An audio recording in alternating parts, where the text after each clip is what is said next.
SR കറിവേട്ടിലേക്ക് സ്വാഗതം. ഓണം സീരീസിലെ 9ാമത്തെ recipe ഇഞ്ചിപ്പുളി. സദ്യക്ക് വിളമ്പാൻ പറ്റിയ അടിപൊളി ഇഞ്ചിപ്പുളി. എല്ലാവരും ട്രൈ ചെയ്ത് നോക്കി ഫീഡ്ബാക്ക് ഒന്ന് അറിയിക്കുക. അപ്പോൾ റെസിപ്പിയിലേക്ക് പോയാലോ? അതിനായി ഒരു ചട്ടിയിലേക്ക് 4 ടേബിൾ സ്പൂൺ വെളിച്ചെണ്ണ ആഡ് ചെയ്ത് കൊടുക്കുക. 1/2 ടീസ്പൂൺ കടുകും 4 വറ്റൽമുളക്, കുറച്ച് കറിവേപ്പില ആഡ് ചെയ്യുക. കടുകൊക്കെ പൊട്ടി ഇത് ഡ്രൈ ആയി വന്നാൽ അതിലേക്ക്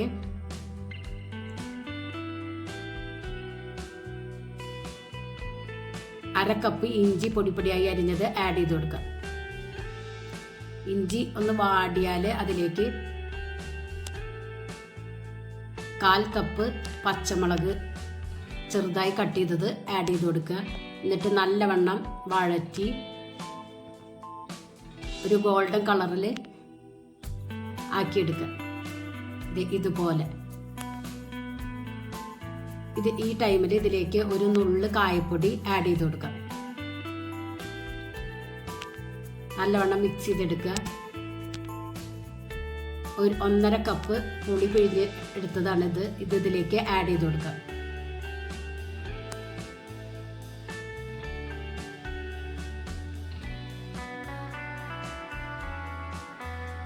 ഇതൊന്ന് തിളച്ച് വരുമ്പോൾ 1/4 ടീസ്പൂൺ മഞ്ഞൾപ്പൊടിയും 1/2 ടീസ്പൂൺ കാശ്മീരി മുളക് പൊടി, ആവശ്യത്തിന് ഉപ്പ്, എന്നിട്ട് നല്ലവണ്ണം മിക്സ് ചെയ്തെടുക്കുക.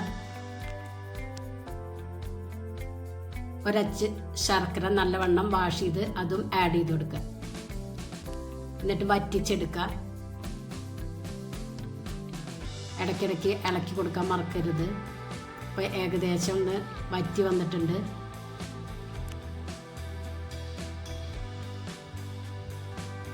ഇപ്പം മുഴുവനും ഇത് വറ്റി വന്നിട്ടുണ്ട്. ഒരു തിക്ക് കൺസിസ്റ്റൻസിയിൽ വേണം എടുക്കാൻ. മുകളിൽ ഇതുപോലെ എണ്ണ തെളിഞ്ഞ് വരും. ആ ടൈമിൽ കുറച്ച് ഉലുവപ്പൊടി ഇതിലേക്ക് ആഡ് ചെയ്ത് കൊടുക്കാം, ഒരു നുള്ള്.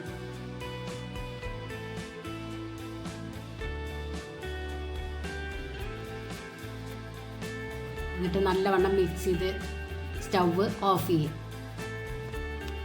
മൺചട്ടിക്ക് ചൂടുള്ളത് കൊണ്ടാണ് ഇത് കുമ്പള വന്നുകൊണ്ടേയിരിക്കുന്നത്. സ്റ്റൗവ് ഇപ്പോൾ ഓഫ് ചെയ്തു. അടിപൊളി ഇഞ്ചിക്കറി. എല്ലാവരും ട്രൈ ചെയ്ത് നോക്കി ഫീഡ്ബാക്ക് ഒന്ന് അറിയിക്കുക. നിങ്ങൾക്ക് ഈ ചാനൽ ഇഷ്ടമാവുകയാണെങ്കിൽ പ്ലീസ് ഒന്ന് സപ്പോർട്ട് ചെയ്യുക, സബ്സ്ക്രൈബ് ചെയ്യുക, ലൈക്ക് ചെയ്യുക, ആ ബെല്ലൈക്കൺ ഒന്ന് അമർത്തുക. അപ്പോൾ ഞാനിടുന്ന ഇതുപോലുള്ള വീഡിയോസിൻ്റെ നോട്ടിഫിക്കേഷൻ നിങ്ങൾക്ക് ലഭിക്കും. Thank you.